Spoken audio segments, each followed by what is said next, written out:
What's up mga dude? So for today's video ay pupunta naman tayo sa Santo Tomas, Batangas para mag tattoo home service. Makikita nyo nga mga nakaredy na ang gamit ko. At ayan nga, nag-umpisa na kaming maglakad dito sa napakaputik na kalsada sa lugar namin sa Barangay San Roque.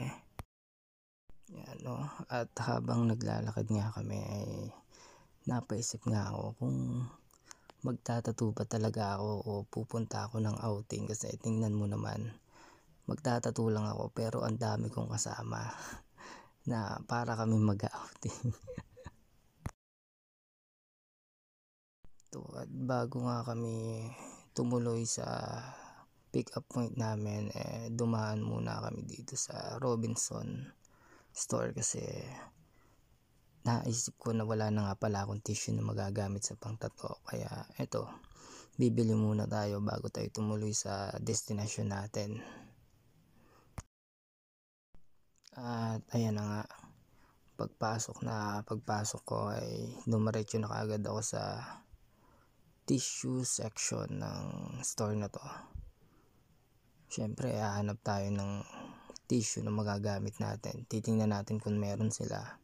At yun, awa naman ng Diyos meron sila. Maswerte pa rin tayo at meron silang tissue towel, yung ginagamit natin sa pantato. Yan nga, kumuha na ako ng isa. Tapos nan, ganap pa ako ng snack na mangangata or makukutkot habang nag-aantay ng biyahe. O yan. At dito nga nakasakay na kami at pinapakita ko lang sa inyo kung gaano kalayo yung babiyahin namin. Siguro tatagal din to ng mga around 30 minutes or 30 minutes to 1 hour pagbabiyahe ka sa pupuntahan namin. At yan, fast forward na nga tayo para hindi na kayo mainip sa pag-antay.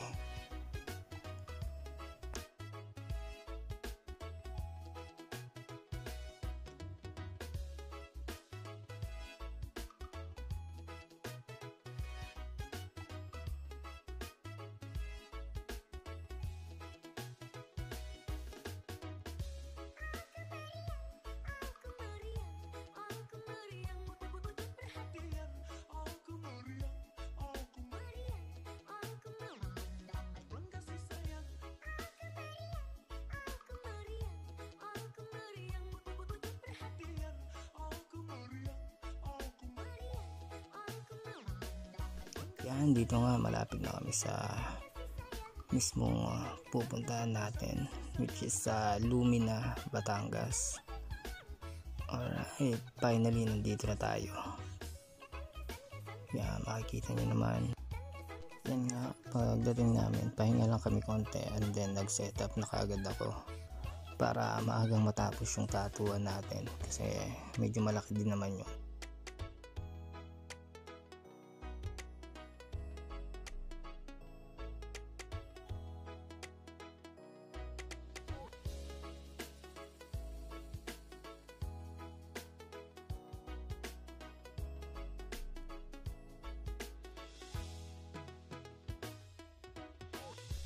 So ayan nga, habang nagsiset up ako, syempre namili na rin ako ng needle na gagamitin ko. At ang napili kong needle para sa piece na gagawin natin is 12RM for shader at 7RL all the way na siya. Yung dalawang needle na yun lang gagamitin natin kasi black and gray wash lang naman yung piece natin ngayon. Ating nga pala, dinikit ko na nga pala yung stencil kay bossing bago ako mag-umpisa mag-setup para matuyo na rin kaagad yung stencil sa balat niya. At after ko mag-setup, makakapag-umpisa na. Ito nga pala ay unang tattoo ni tropa, pero tingnan nyo naman, unang tattoo pero napakalaki na. Hindi ko nga in-expect na parang wala siyang nararamdaman sakit yan hanggang sa matapos. Yun nga lang, ngawit lang talaga. Okay. At sa iba nga na gusto rin magpatato, nag-go home service naman talaga ako within the area, and then syempre may service charge tayo dyan para sa pag-prepare at pagbiyahe-biyahe natin pag home service. At yan, finally natapos na nga. Tumagal siya ng mga 4 hours. And tingnan nyo naman, thank God naman at na-satisfy natin si client, si tropa. So may next time pa daw, pag-ipunan niya muna daw yung next time na ipapatato na dyan. And mga dude, pa-follow and subscribe nga pala sa page natin and then sa YouTube natin. Yun lang naman. Yan. And peace out.